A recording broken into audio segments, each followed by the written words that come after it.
Well, let's get cracking. We'll set our learning goals. This really helps us to, well, set those benchmarks as well for our lessons. And for our goal today, we're actually going to focus a little bit on ballads and poetry. We're going to be looking at a very specific type of poem, and that's really understanding ballads. What comes to mind when you think about poetry? Rhyming. Rhyming, yes? Throw some words out at me. Techniques. Techniques? Yep, you can have simple poems like The Cat Sat on the Mat. You can, of course, have techniques, yes? What other things come to mind with poems? They're meaningful. Meaningful, yes. So yes, rhyming, techniques, and meaningful. Let's maybe get stuck into some bush ballads as well. The thing about ballads, at the end of the day, is that they are an inherently, well, not always, but very Australian style of poetry.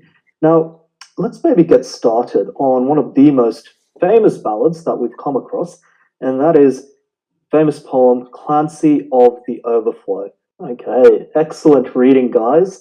Absolutely, very fluent and very clear. Now, let's maybe think about the poem as a whole, and let's maybe think about, well, what it was all about. Let me ask Sophia, when you look at these words here, right, what words did Patterson use to describe the bush? He says it's like in the desert kind of area, like far away from everything, and there's like the murmurs of the breeze and like the sounds of the rivers and stuff. Yeah, absolutely. And when we think about some of those phrases, for example, they are all words like beauty or friendship. You can look at words like good health and cleanliness. That's absolutely correct, Sophia. It is often said, as we see here in question 4, that Patterson's ballads, they romanticize the bush. And I wanted to ask you guys, what does it mean to romanticize the bush? Isn't that a bit of an odd phrase? Sort of exaggerate in a way. Yeah, make it better than it is. Yeah, absolutely. To really make it sound very, very much like a place to go, almost like a travel brochure, but a bit better, of course. Why do you think, and I'll open this up to everyone, why do you think Patterson would be interested in romanticizing the bush? Why does he not like the city, do you think? Because Australia's known for like the outback sort of. Like Yes. It's really a big part of Australia. Yes, absolutely. Known for the outback. Yes. Did I hear another voice there? I guess because the bush is better. He's like romanticizing the bush and stuff. But like the city, it's dingy and stingy, so he doesn't want to stay there. Yes, most definitely. You have to remember that this is the 1800s. Cities back then are not what cities are like today. All right, sounds good.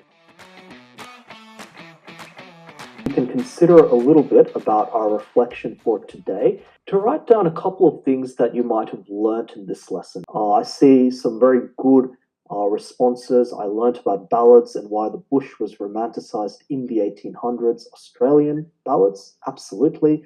And I learnt what verbatim means, and of course, Clancy of the Overflow, when that was written, all the way back in the 1800s as well.